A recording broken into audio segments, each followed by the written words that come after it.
माझं नाव रेश्मा कुलकर्णी आणि मी आहे एक वैद्य म्हणजेच आयुर्वेदिक डॉक्टर। मंडळी, जेवणानंतर बडीशेप खायला कोणाकोणाला आवडतं? सगळ्यांनाच आवडतं। पण बडीशेप जेवणानंतरच का खायची असते? ते पण काही शास्त्र वगैरे असतं की काय? जेवणानंतर बडीशेप खाणं शास्त्र असतं की नाही ते माहित नाही, पण जेवणानंतर बडीशेप खाण्यामागे शास्त्र मात्र नक्की आहे। कोणतं? सिंपली आयुर्वेद। आपण जेवणानंतर बडीशेप जेव्हा खातो त्यावेळेला आपल्याला कसं वाटतं? छान वाटतं, फ्रेश वाटतं, तोंड स्वच्छ झाल्यासारखं वाटतं आणि जेवणानंतर जडपणा आलेला असतो तोही थोडा कमी झाल्यासारखं जाणवतं। एक चमचाभर बडीशेप खाल्ल्यामुळे एवढं सगळं कसं काय होत असेल? आयुर्वेदामध्ये याचं काय उत्तर दिलंय, चला जाणून घेऊया।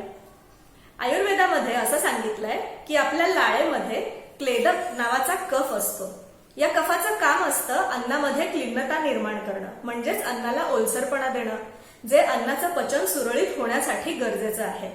मात्र जेवण पूर्ण झाल्यानंतर या क्लेदक कफाचा स्राव थांबलाही पाहिजे। जर तो अतिरिक्त स्रवला तर मग अन्न पचायला त्यामुळे जड पडू शकतं।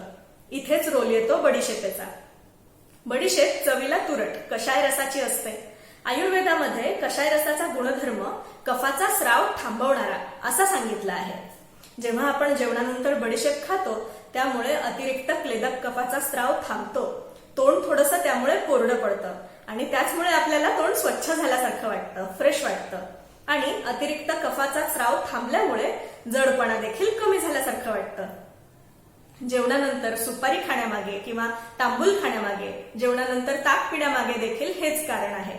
हे सगळे पदार्थ चवीला तुरट असतात, त्यामुळे अतिरिक्त कफाचा स्राव थांबतो आणि जडपणा आला असेल तो कमी होतो आणि तोंड देखील स्वच्छ झाल्यासारखं वाटतं। मंडळी, हा व्हिडिओ तुम्हाला कसा वाटला मला प्रतिक्रिया देऊन कळवा। तुम्हाला हा व्हिडिओ आवडला असेल तर लाईक करा, शेअर करा, सिंपली आयुर्वेदला सबस्क्राईब करा। असेच छान छान विषय घेऊन आपण पुन्हा भेटू, तोपर्यंत काळजी घ्या।